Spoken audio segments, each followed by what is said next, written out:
आज का प्रातः क्लास है 26 जुलाई 1964 रविवार। रिकॉर्ड चला है हमारे तीरथ न्यारे हैं, यही धरती के तारे हैं। मीठे मीठे पतित से पावन बनने वाले और ज्ञान बरसात से पावन बनने वाले। ज्ञान को वर्षा भी कहा जाता है, क्योंकि भेंट करते हैं बरोबर इस ज्ञान बरसात से सारी दुनिया पावन बनती है। अब ये ज्ञान बरसात सारी दुनिया में तो नहीं पड़ती है,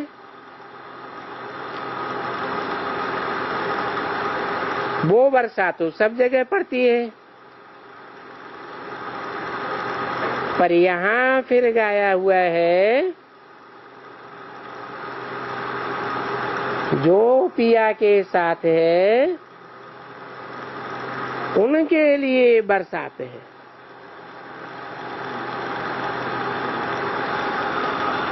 ज्ञान की बरसात तो सब जगह होती है, परंतु उस ज्ञान को वही धारण कर पाते हैं जिनका बुद्धि योग बाप के साथ है। बच्चे जानते हैं कि अभी तुम बाप के साथ में हो, चाहे तुम यहाँ हो चाहे कहाँ भी हो। जो बाप को याद करते हैं उनको जहाँ भी याद करें होने के लिए ही वहाँ ही बरसाते हैं, क्योंकि याद कर रहे हैं ज्ञान सागर को। तो याद ही बच्चों के लिए बरसात है। कैसे याद बरसात कैसे हो जाती है?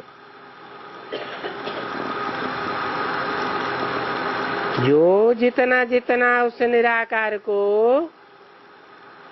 साकार में याद करते हैं तो उनकी बुद्धि निराकारी स्टेज में टिकती है, और बुद्धि निराकारी होने से सूक्ष्म बुद्धि बनती है।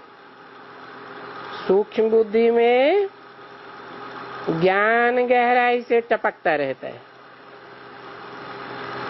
अर्थात जो जितना याद करते हैं उनका उतना ही ज्यादा मनन चिंतन मंथन भी चलता है। बाबा कहते हैं कि जितना जितना जो याद करेगा वो कितना भी अजामिल जैसा हो, कितना भी पतित होगा, वो पावन बनता जाएगा।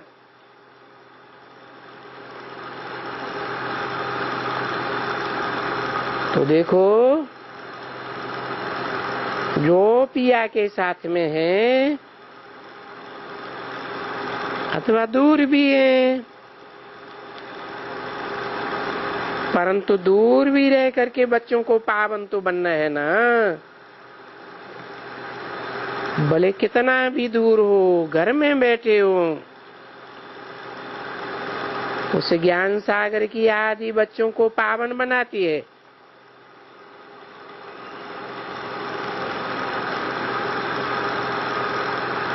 उस ज्ञान सागर क्यों कहा? ब्रह्मा के तन में ही बैठा हुआ है, तो इसे ज्ञान सागर कहना चाहिए, क्योंकि जो बाप की याद में रह करके बाप को पहचान करके निराकारी स्टेज में टिकने वाला पार्ट है, उसका इशारा भविष्य के लिए दिया। इसलिए बोला उस ज्ञान सागर की याद ही बच्चों को पावन बनाती है।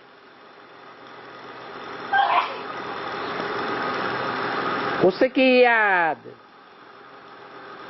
इसकी नहीं। किसकी नहीं? ब्रह्मा के तन में बैठा है ना। परंतु ब्रह्मा का तो विचार सागर मंथन ही नहीं चलता। क्यों नहीं चलता था? क्योंकि ब्रह्मा ने तो बाप को पहचाना ही नहीं था। यज्ञ के आदि में जिस भागीदार से ब्रह्मा बाबा को अपने साक्षात्कारों का परिचय मिला, वो भागीदार उनकी दुकान में नौकर था। बल मैनेजर था तो भी कहेंगे नौकर ही। तो नौकर तो जैसे एक दास दासी हो जाता है। तो बाबा की बुद्धि में ये नहीं बैठा, ये बाप का पार्ट हो सकता है। क्यों नहीं बैठा है? क्योंकि ब्रह्मा बाबा बड़े हीरों के व्यापारी थे और उनकी दुकान में जो नौकर था, मैनेजर था, भागीदार,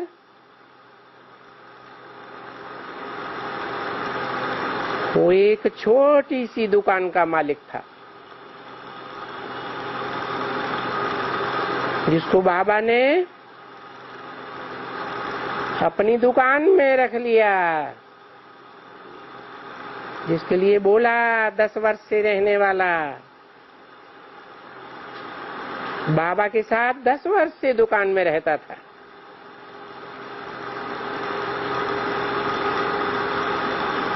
तो बाबा की बुद्धि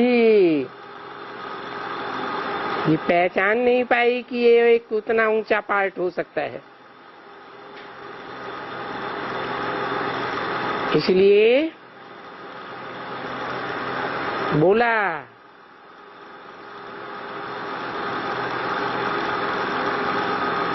ज्ञान सागर भविष्य का पार्ट है, जिसकी याद बच्चों को पावन बनाती है। अब ये तो जरूर बच्चे समझते हैं कि हर एक चीज आग में पवित्र बनती है।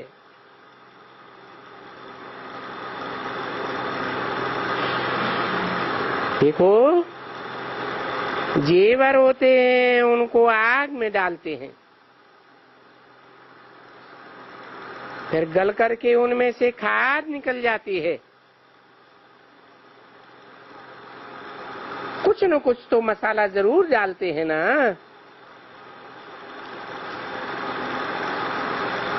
तो उनमें कोई और मसाले की याद नहीं रहती है। एक तो याद, फिर याद से तुम पवित्र बन जाते हो। फिर तुमको मसाला चाहिए ज्ञान का, जिस ज्ञान से तुम वर्षा पा सको। ज्ञान की गहराइयों में जाएंगे तो अपने पाठ का बुद्धि से साक्षात्कार हो जाएगा, और पाठ का साक्षात्कार होगा तो वो आने वाली सृष्टि में पहले नंबर का पाठ ही तुम्हारा वर्षा हो जाएगा। याद से, जिसको योगाग्नि कहा जाता है, उसमें रहने से तुम्हारी आत्मा कंचन बन जाती है। तुम्हारा शरीर तो यहाँ कंचन नहीं बनता है। यहाँ माने कहाँ? इस कलियुगी दुनिया में तुम्हारा शरीर कंचन नहीं बनता है। तुम्हारी जो आत्मा है वो बाप की याद से कंचन बन जाती है। देखो, बाप की याद में कितना प्रभाव है, क्योंकि वो तो सच्चा सोना है। कौन है? कौन है सच्चा सोना? है? बाप की याद में कितना प्रभाव है, क्योंकि वो तो सच्चा सोना है। वो कह के फिर दूर कर दिया।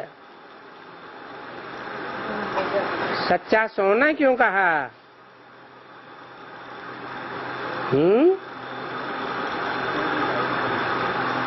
अरे सोना माने क्या?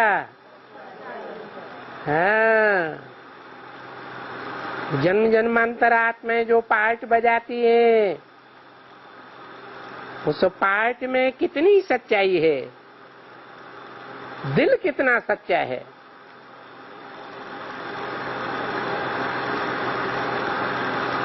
तो जन्म जन्मांतर जो सच्चे होकर के चलते हैं,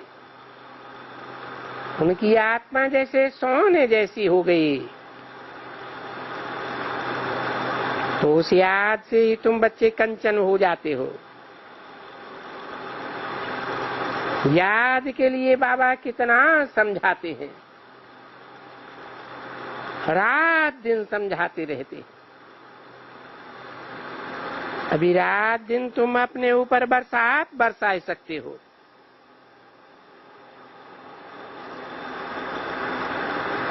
ये याद ही तुम्हारे लिए बरसात है। कैसे?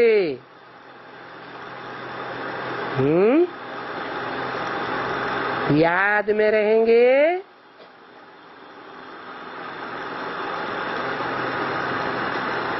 तो बाप निराकारी स्टेज में टिकने वाला है। शिव बाप तो बिंदु है ही निराकार, लेकिन वो जिसमें प्रवेश करता है वो भी सारी सृष्टि का बीज है। बीज तो छोटा होता है ना,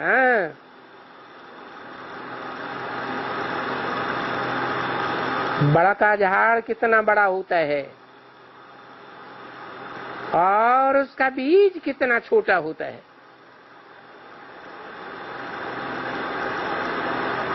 तो उस साकार में आए हुए निराकार बाप को याद करने से तुम्हारी बुद्धि निराकारी बनती है।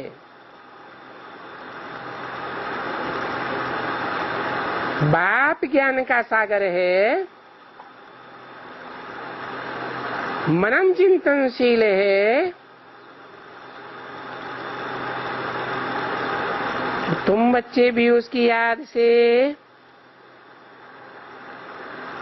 ज्ञानवान बन जाते हो,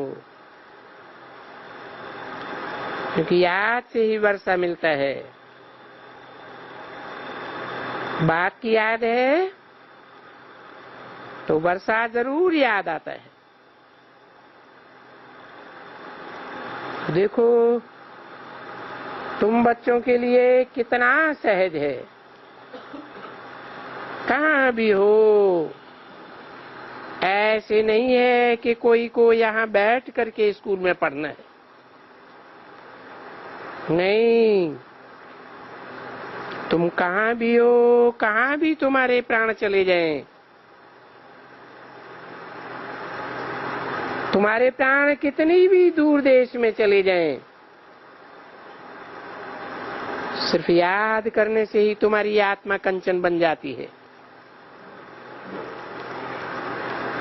जरूर तुम जब प्योर बन जाते हो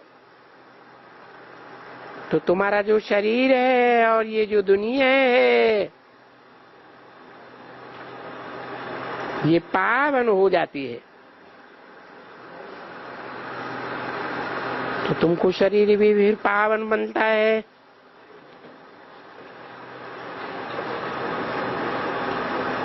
इस शरीर में 5 धातुएं हैं। इनको धातु कहा जाता है।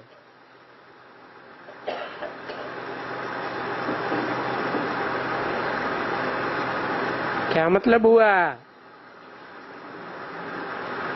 धातु माने तू इनको धारण कर। परम धाम से जब आत्माएं आती हैं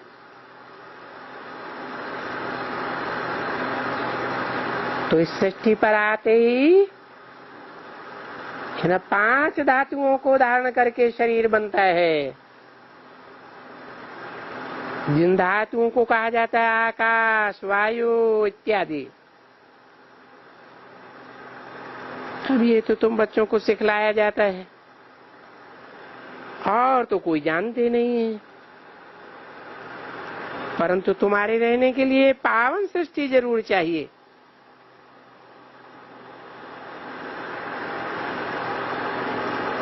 तो पावन सृष्टि में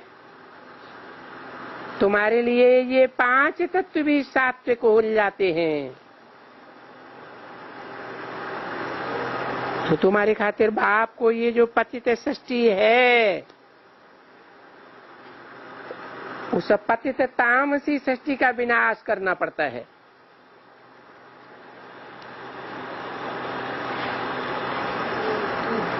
पतित सृष्टि का विनाश जरूर करना पड़े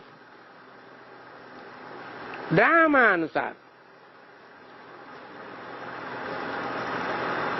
वो तो अपना हिसाब किताब खलास ही कर देते हैं।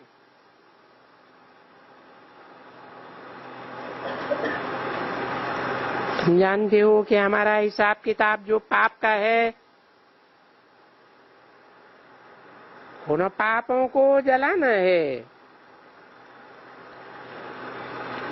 जलाना है सुभी अग्नि में।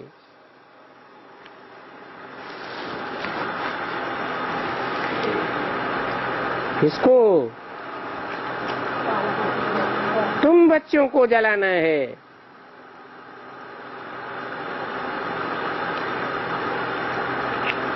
उन बच्चों को नहीं जो दूसरे धर्म में कन्वर्ट हो जाते हैं।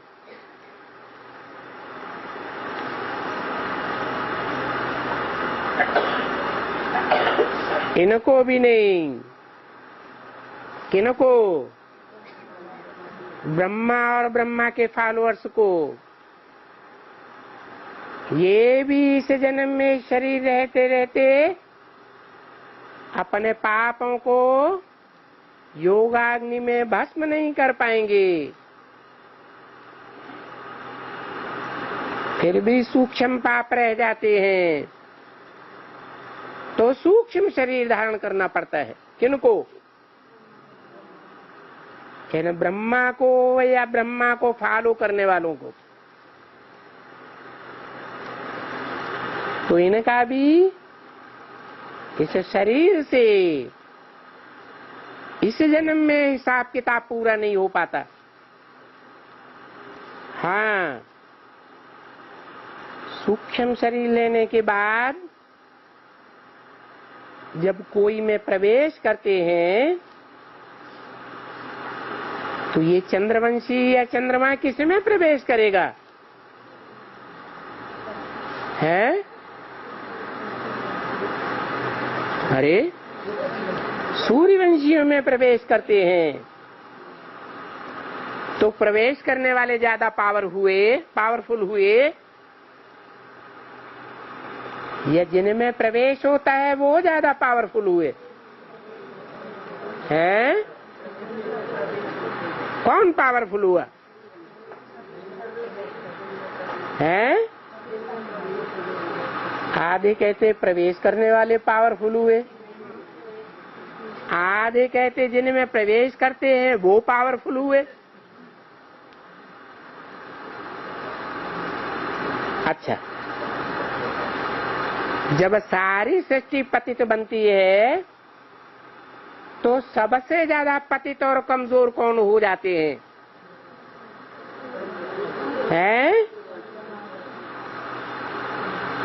कौन से बच्चे जास्ती पतित बनते हैं, जास्ती कमजोर हो जाते हैं? अरे सूर्यवंशी कमजोर हो जाते हैं। सूर्यवंशी कमजोर क्यों हो जाते हैं? और वंशी इतने कमजोर क्यों नहीं होते? क्योंकि जो बड़े आदमी का बच्चा होता है संग दोष में आता है तो बड़े आदमी का बच्चा ज्यादा नीचे गिरता है या छोटे आदमी का? बड़े आदमी का ज्यादा नीचे गिरता है। तो तुम बच्चे पतित तमो प्रधान वीक हो जाते हो और तुम्हारे में वो चंद्रमा और चंद्रवंशी आत्माएं प्रवेश करती हैं सूक्ष्म शरीर से।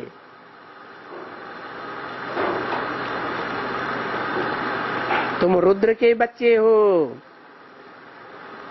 तुम्हारी यादगार है क्या है? रुद्राक्ष। रुद्राक्ष में मुख बने हुए होते हैं, कोई में 2, कोई में 4, कोई में 8, कोई में 14। ये मुख किस बात की यादगारें हैं? आत्माओं ने प्रवेश करके बोला है तुम्हारे मुख से। तो ये रुद्राक्ष के मन के यादगारें हैं क्या? मुख बने होते हैं ना। कोई एक मुख का रुद्राक्ष भी होता है, उससे क्या साबित होता है?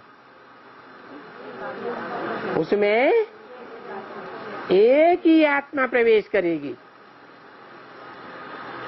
दूसरी आत्माएं उसमें प्रवेश नहीं कर सकती।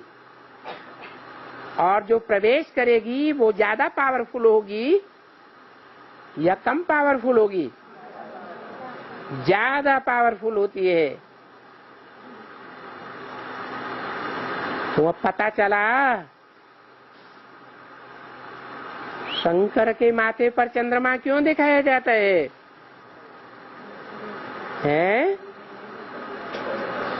शंकर तो हो गया, क्या हुआ? तीसरा नेत्र दिखाया जाता है, वो तो हुआ ज्ञान सागर।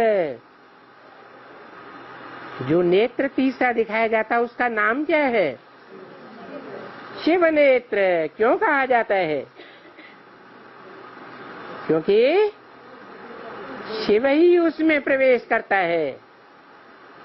तो शिव है ज्ञान सूर्य, वो ज्ञान सूर्य शिव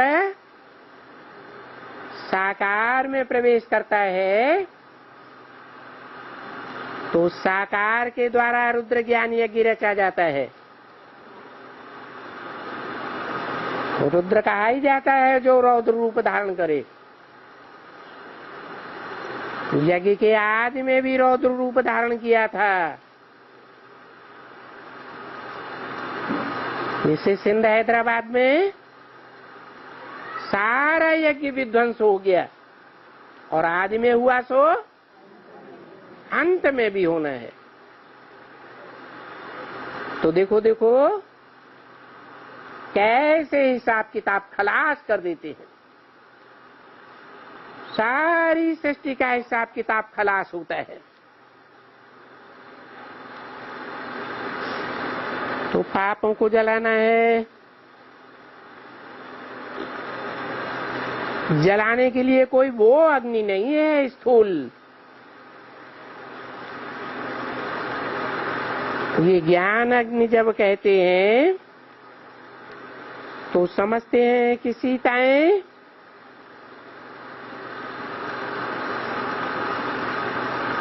अग्नि में पावन बन जाती हैं। कोई एक सीता की बात नहीं है।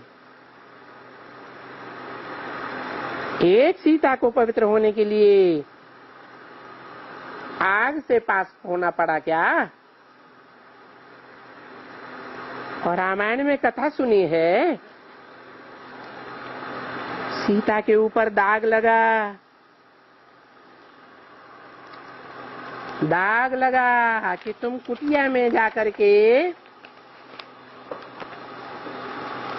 रही हो। किसकी कुटिया में? रावण की कुटिया में जाकर रही हो। क्या? किसकी कुटिया में? रावण की कुटिया में जाकर रही हो। रावण किसे कहा जाता है? जो सीताओं को बरगलाता है, ज्ञान की बातें करके बरगलाता है या अज्ञान की बातें करके बरगलाता है? अज्ञान की बातें करके बरगलाता है। तुम हमारी संगनी बनो, हमारे संग के रंग से तुम बहुत ऊंची महारानी बनेंगी। ये बरगलाना हुआ ना। तो रावण सीताओं को बरगलाता है।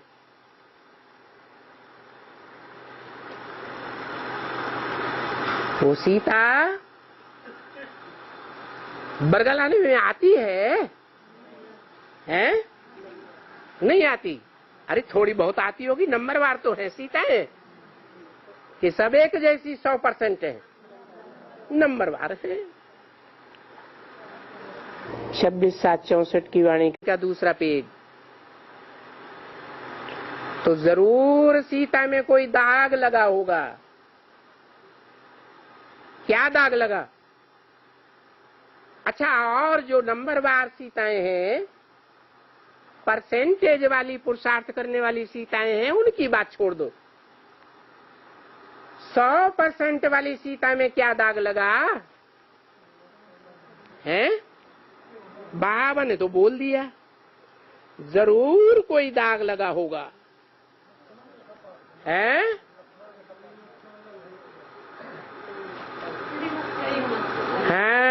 श्रीमत की लिका को तोड़ दिया। मुख्य श्रीमत क्या है?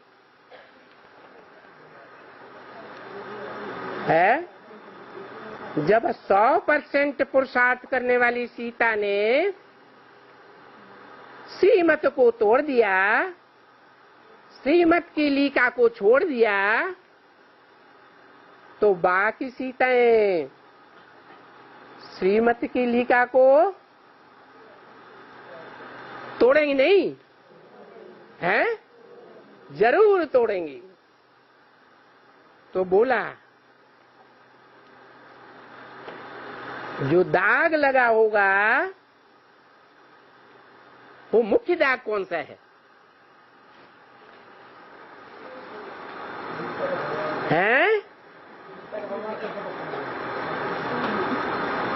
अरे बाबा की मुख्य शिक्षा क्या है? मुख्य श्रीमत क्या है? पवित्र बनो, योगी बनो।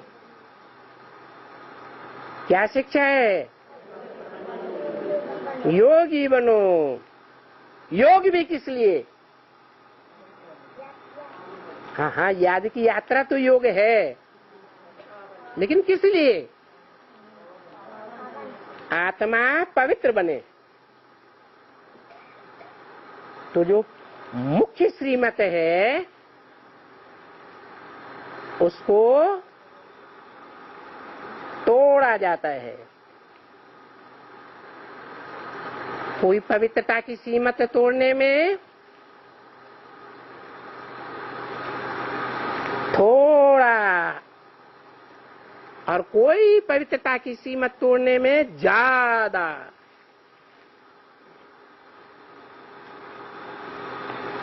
पवित्रता की सीमत तोड़ने में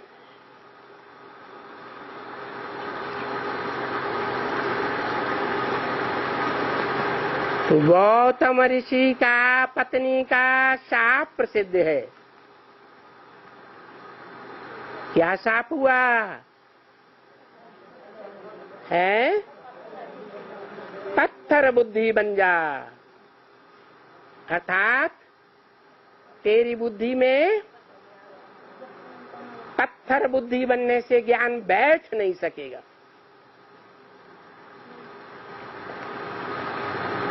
वो तो बात हुई गौतम ऋषि की। गौ माने इंद्रियां, तम माने श्रेष्ठतम, माने इंद्रियों का जो सुख भोगने वाला है, इंद्रियों के सुख भोगने वालों में उसने श्रेष्ठतम सुख भोगा।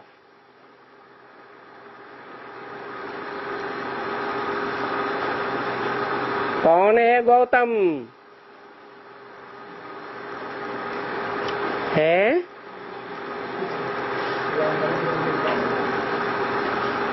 कौन सी इंद्रिय है जो कौन सी इंद्रिय है जो बहुत दुख भी देती है और बहुत सुख महसूस कराती है?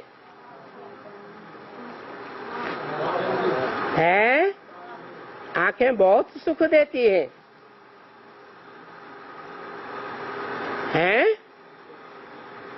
और बहुत दुख देती है।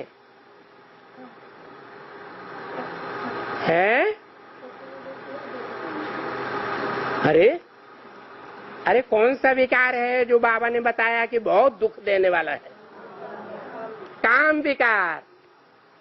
और उस काम विकार से कनेक्टेड कौन सी इंद्रिय है जो बहुत दुख देने के निमित्त बन जाती है? आंख है? कौन सी इंद्रिय है? अरे कामेंद्रिय। ये कामेंद्रिय बहुत दुखदाई बन जाती है। इसलिए गीता में लिखा है जयेनम पापमानम। ये काम विकार, कामेंद्रिय बड़ा पाप कराने वाली है। ये 5 विकारों का मुखिया है। जब ये पाप कराती है तो उसका रिजल्ट क्या होता होगा?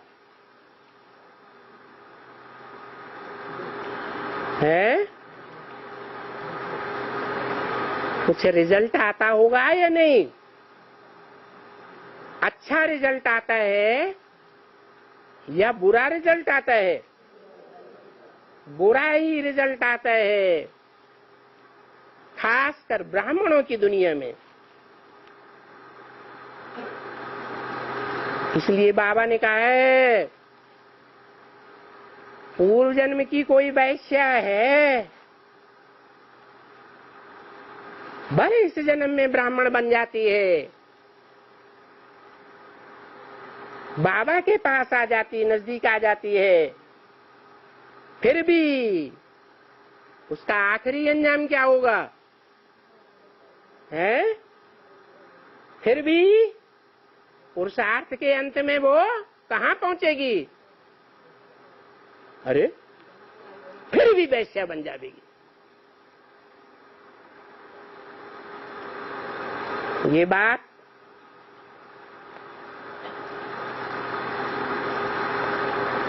वैश्या के लिए बोली।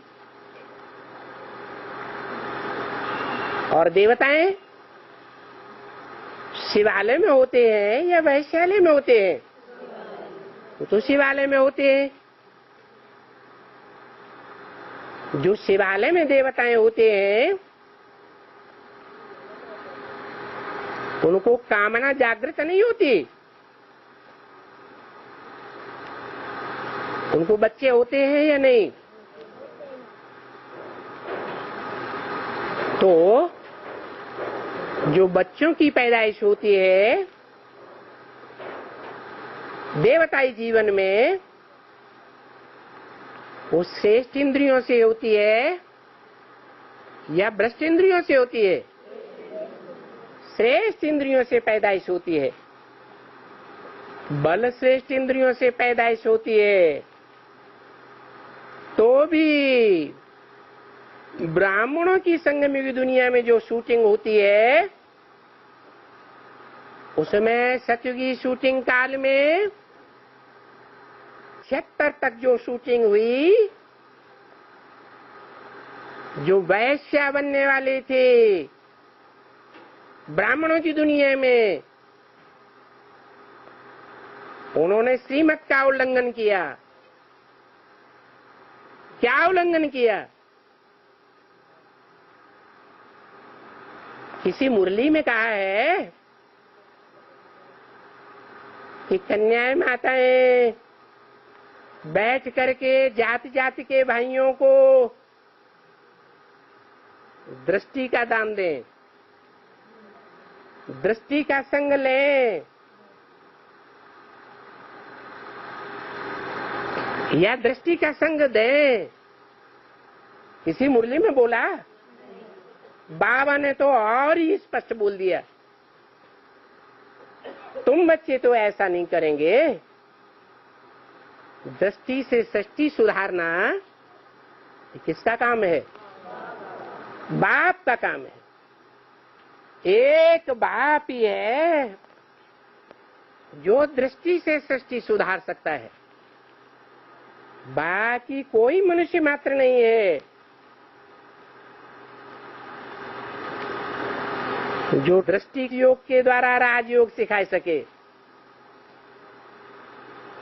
भ्रष्ट बनाएंगे, रावण की तरह सीताओं को बरगलाएंगे और बरगला के व्यभिचारिणी वैश्या बना देंगे।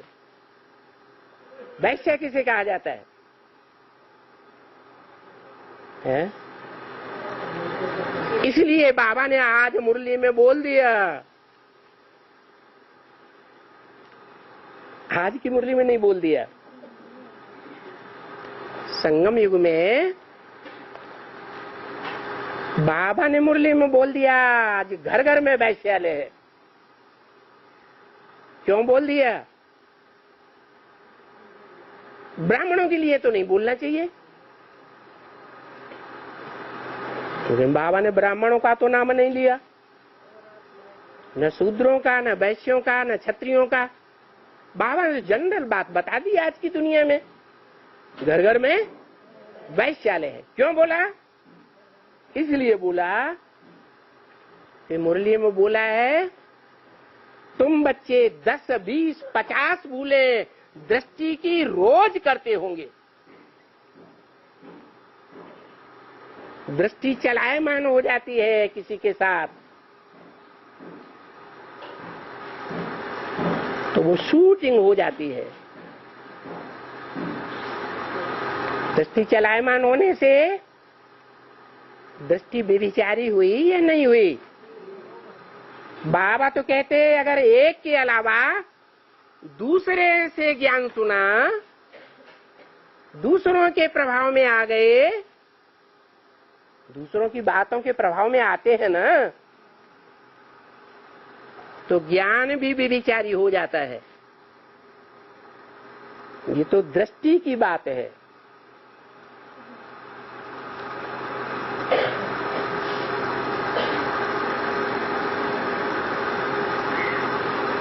इसलिए गीता में कहा है,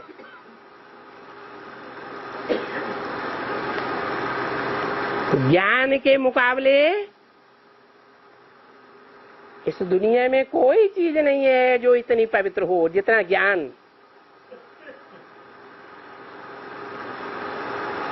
दृष्टि तो उसके बाद है।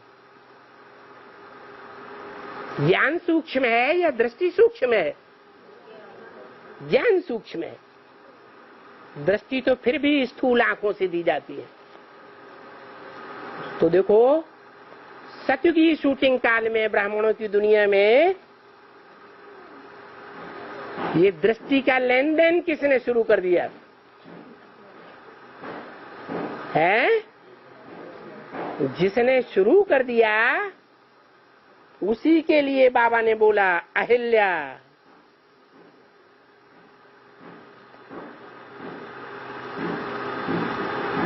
आज मुरली में क्या आया है? अहिल्या और अजामिल जैसे भी पापी क्यों न हो, अगर मेरे स्वरूप की वास्तविक याद करते हैं तो वो भी क्या बन जाएंगे? पावन बन जाएंगे। पावन तो बन जाएंगे, सतयुग में तो आ जाएंगे। सतयुग में देवताएं पवित्र होते हैं, लेकिन जो सेकंड नारायण की डायनेस्टी में आवेंगे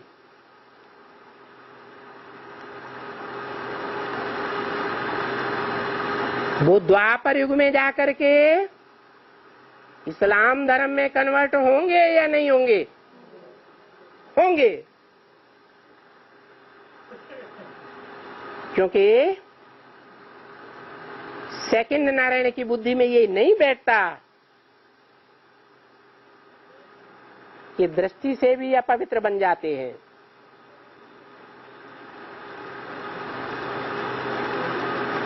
तो वो आत्माएं द्वापर में जाकर के नारायण में, जब इब्राहिम प्रवेश करता है सेकंड नारायण में, तो उसकी सारी प्रजा इस्लाम धर्म में कन्वर्ट हो जाती है। बीके में भी इस समय दृष्टि का लेन देन हो रहा है या नहीं हो रहा है? किसने सिखाया? किसी ने तो सिखाया होगा, है? अरे ब्रह्मा बाबा के शरीर छोड़ने के बाद, मम्मा के शरीर छोड़ने के बाद ब्राह्मणों की दुनिया में मम्मा बाबा की गद्दी पर कौन बैठा है? कुमार का दादी। वो बोलती भी थी कि यहां मैंने मम्मा बाबा की गद्दी ली है, तो सतयुग में भी उनकी गद्दी नशीन बनूंगी। मना कौन से नंबर का नारायण बनूंगी? सेकंड नंबर का नारायण बनूंगी। वही सेकंड नंबर का नारायण त्रेता में जन्म लेते लेते जब द्वापर शुरू होता है तो ऊपर से आने वाला इब्राहिम उसमें प्रवेश कर जाता है और वो दृष्टि का बेविचार फैलाने वाली कौन से धर्म में चली जाती है? इस्लाम धर्म में चली जाती है। और उसको फॉलो करने वाले वो भी इस्लाम धर्म में चले जाते। वो तो सतयुग के देवता धर्म में जाने वालों की बात हुई। अभी बाप की प्रत्यक्षता सतयुगी शूटिंग काल में होती है या राम बाप की प्रत्यक्षता त्रेतायुगी शूटिंग काल के आरंभ में होती है? कब होती है?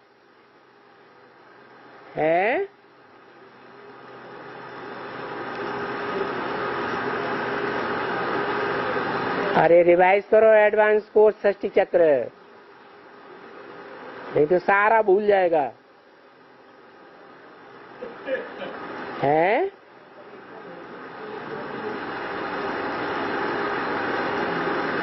76 तक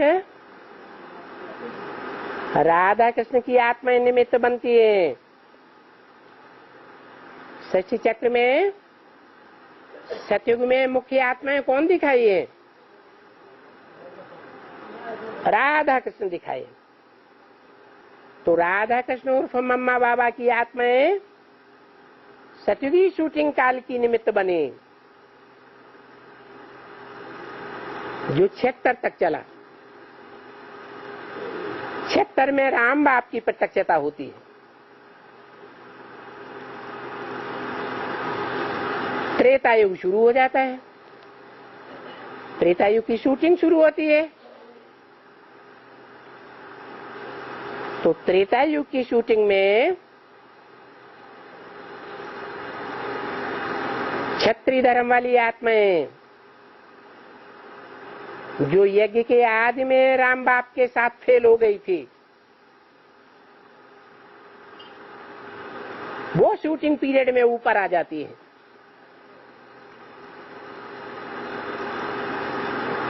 और पवित्रता की बात में देवता धर्म की आत्माएं आगे जाती हैं या क्षत्रिय धर्म आगे जाता है? देवताएं आगे जाते हैं। परंतु जो सतयुग में जन्म लेने वाली देवात्माएं हैं, मम्मा बाबा जैसी, वो ज्ञान में इस समय तीखी होती हैं, संगम में है नहीं। वो देवताएं बुद्धू होते हैं। वो देवात्माएं सतयुग में देवता तो बनती है, परंतु उनमें वो शक्ति नहीं होती जो क्षत्रियों में होती है। वो छात्र धर्म वाली आत्माएं इसलिए श्रेष्ठ हैं कि सतयुग में जो लक्ष्मी नारायण खड़े हुए हैं, उनको गद्दी नहीं मिली हुई है, कोई कुर्सी मिली है, छत्र छाया मिली हुई है नहीं। और त्रेता में राम सीता को दिखाया गया है, उनको छत्र छाया मिली हुई है बाप की।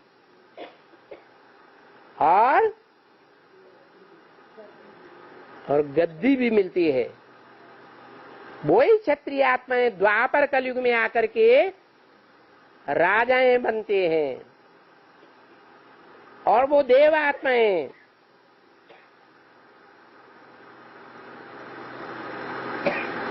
ज्यादा पावरफुल हुई, कम पावरफुल हुई है? ज्यादा पावरफुल, कम पावरफुल हुई। बुद्धि की पावर उनमें ज्यादा होती है या कम होती है? कम होती है। इसलिए वो देवात्माएं चंद्रवंशी की जहां से विजय माला निकलती है, वो राजा बनते हैं या रानियां बनती हैं? रानियां बनती हैं। आधीन बनती हैं या अधिकारी राजा बनती हैं? हैं? आधीन हो जाती है।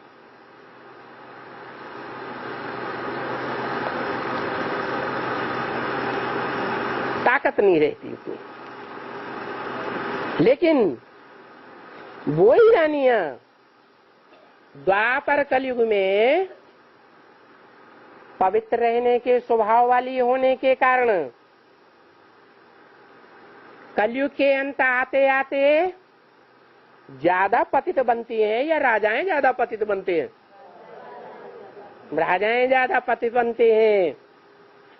उन्हीं राजाओं में राम वाली आत्मा भी है। और वो राम वाली आत्मा अभी संगम युग में और उसके जो भी फॉलोअर्स हैं एडवांस में, वो कमजोर हैं देवात्माओं के मुकाबले या पावरफुल है? कमजोर हैं। ब्रह्मा बाबा को बैल बताया है और राम वाली आत्मा का पार्ट शंकर का है। ब्रह्मा बाबा की आत्मा का पार्ट ब्रह्मा का है। तो शंकर पर बैल सवार होता है या शंकर बैल पर सवार है? शंकर बैल पर सवार है अभी है? बैल शंकर पर सवार है। उसकी बुद्धि को भ्रष्ट करने में पावरफुल है।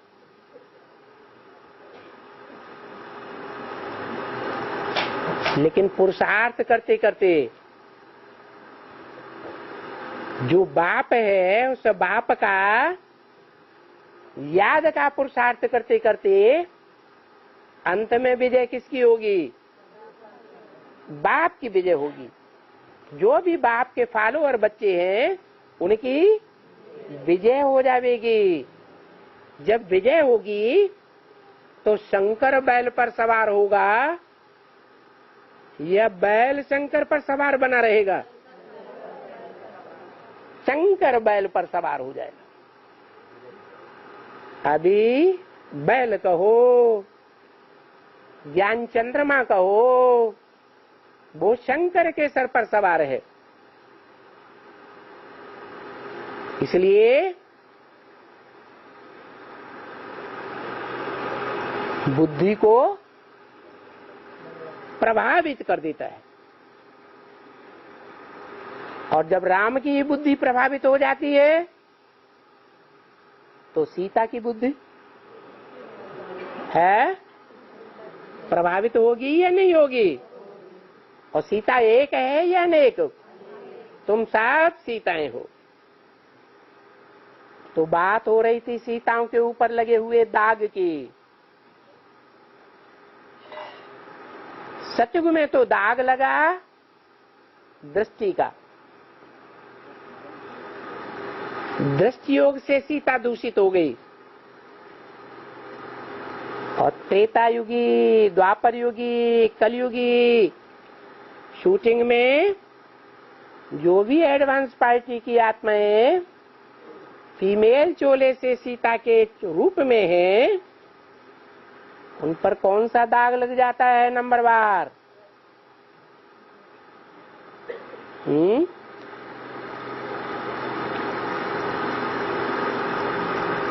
अरे सतयुग में तो दृष्टि तक बात थी। और अभी तो त्रेता युग, द्वापर युग, कलयुग, तीनों युगों की शूटिंग में वो रुद्र के मण के एडवांस पार्टी में पार्ट बजा रहे हैं। उनमें मेल भी हैं और फीमेल भी हैं। फीमेल को सीता कहा। तो जो सीताएं हैं उनको जो दाग लगा है वो योग अग्नि से ही खलास होगा। आग बना करके उनसे उनको पार कराते हैं।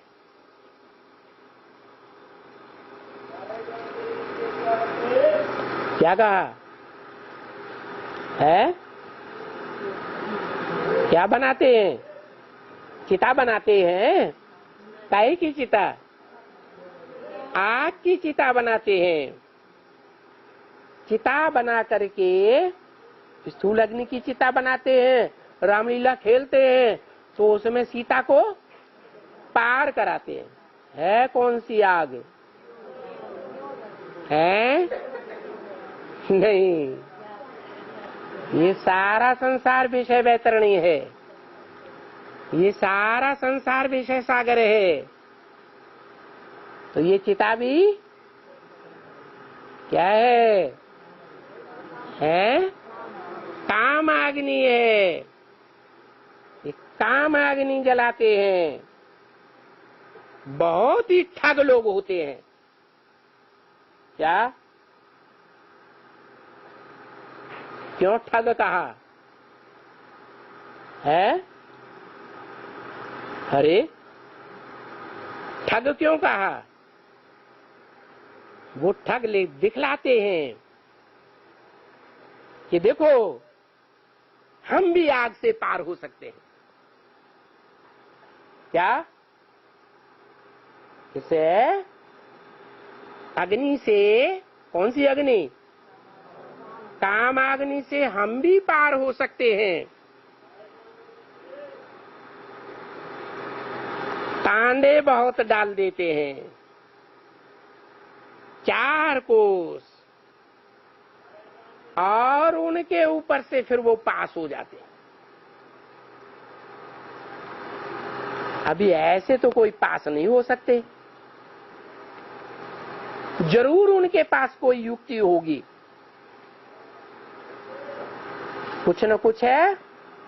पांव में मसाले लगाते हैं, क्या कहा है? जरूर कुछ न कुछ पांव में मसाले लगाते हैं, तब आग से पार होते हैं। यहाँ पांव की बात है, काम अग्नि से पार होने में, या कामेंद्रिय की बात है? कामेंद्रिय की बात है। तो देखो वहां तो कुछ न कुछ मसाले लगाते हैं, तो देखने वाले लोग बड़ा बंदर खाते हैं। वो तो स्थूल बातें हैं, और यहाँ तो बेहद की सूक्ष्म बातें हैं। यहाँ सिर्फ तुम बच्चे जानते हो अच्छी तरह से कि तुम सीताएं उनों के ऊपर माया का, क्या कहा? तुम सीताएं इस बात को अच्छी तरह से जान जाती हो कि उन ठगों के ऊपर माया का, विकार का कलंक लगा हुआ है, काय का कलंक लगा हुआ है। ये कलंक लगता है ना, माया आकर के हमको पवित्र से अपवित्र बनाई देती है। क्या? बेसिक में आंख से अपवित्र बनाया तो इस्लाम धर्म में चले गए, और यहाँ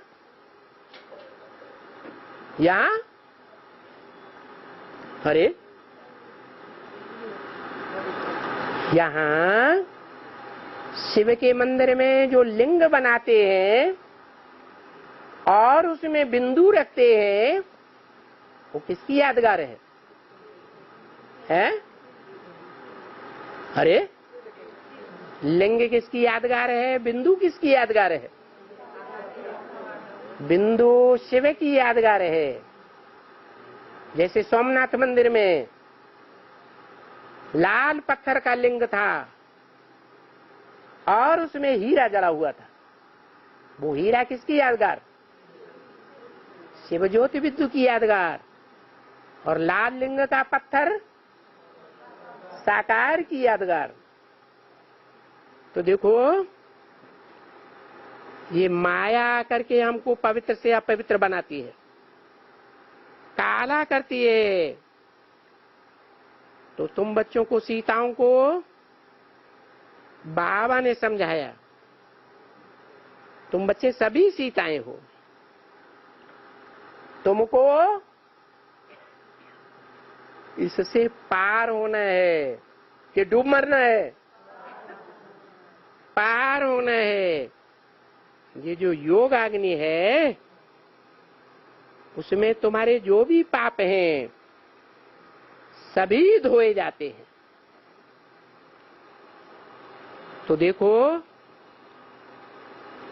कहाँ की बात समझने की और कहाँ एक सीता के ऊपर ले गए। बाबा कहते हैं ना कि एक सीता नहीं है, सब सीताएं हो। ये पुरुष भी सीताएं हैं, है? कैसे है? पुरुष कैसे सीताएं हैं? फीमेल तो नहीं है, फिर सीताएं कैसे? अरे नहीं, सीताएं सब रावण की जेल में होती हैं, रावण से प्रभावित हो जाती हैं। और ये पुरुष भी रावण से प्रभावित होते हैं या नहीं होते हैं? हैं? प्रभावित होते हैं। इस हालत में ये सजनीय है और इनको इस आग से पार होना है। इस विनाश के समय में भारत में काम अग्नि की वर्षा हो रही है। क्या कहा? दूसरे देश में नहीं हो रही है। कहाँ हो रही है? कौन से समय में है? संगम युग के समय में, जबकि ज्ञान सूर्य प्रत्यक्ष होने का टाइम आ रहा है। कब ज्ञान सूर्य प्रत्यक्ष होता है?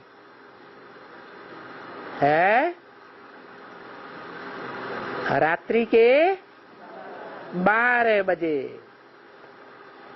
शिवरात्रि, महाशिवरात्रि कब मनाते हैं? रात्रि के 12 बजे। तो ये घोर अज्ञान का, अंधकार का टाइम चल रहा है। लोग समझ ही नहीं पाते हैं कि कौन है पतितों को पावन बनाने वाला। चाहे दृष्टि के संग से पतित से पावन बनाए, चाहे कान के संग के रंग से पावन बनाए, कान से ज्ञान सुना जाता है ना, चाहे स्पर्श के संग के रंग से पावन बनाए, पावन बनाने वाला एक ही है। और बाकी तो सब क्या है? क्या बोला ऊपर? ठग है, ठग।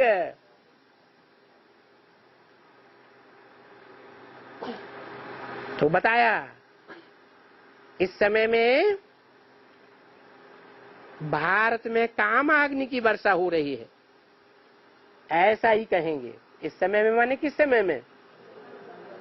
इस संगम युग के उस टाइम में जबकि महाशिवरात्रि सच्चम सच होने वाली है। अज्ञान की, अंधकार की घोर रात्रि चल रही है। रात्रि माने है चारों ओर अंधकार है। आत्माएं भटक रही हैं।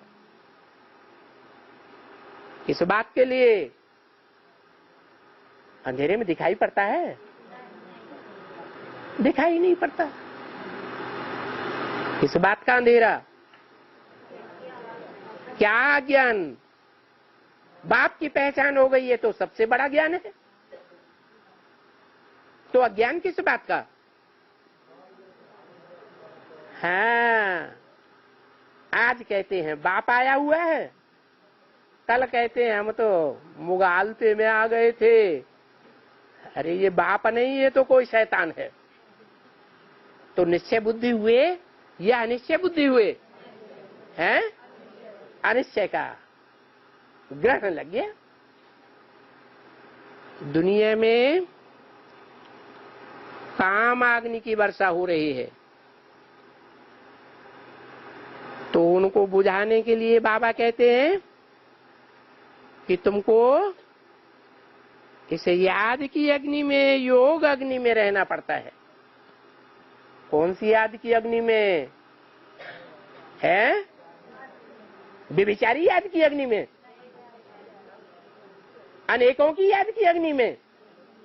अरे कामेंद्रिय से किसी के साथ सुख लेंगे तो याद नहीं आता है। किसी से आंखों की आंखें लड़ेंगी तो जिसको देखेंगे वो याद नहीं आता है। आता है या नहीं आता है? आता है। तो देखो इन पापों को भस्म करने के लिए, वैश्यालय की दुनिया नष्ट करने के लिए, शिवालय के बनाने के लिए तुमको एक बाप की याद में रहना पड़ता है। कि व्यभिचारी याद में भी रहेंगे तो पाप भस्म हो जाएंगे। है? सोना गलाते हैं तो तेज अग्नि में सोना गलता है या साधारण अग्नि में सोना गलता है? तेज अग्नि होती है तभी सोना गलता है। खाद अलग होती है। ये भी जन्म जन्मांतर के पापों की खाद है। और इस जन्म के पापों की खाद तो बहुत बड़ी हो जाती है। अगर एक बाप का निश्चय बैठ गया तो वो खाद समूल भस्म हो जाएगी। तो देखो, इस याद में कोई तुमको तकलीफ नहीं है? हैं? और दूसरे से लगन लग जाए तो तकलीफ होगी कि नहीं होगी? तो तकलीफ होगी। ओम शांति।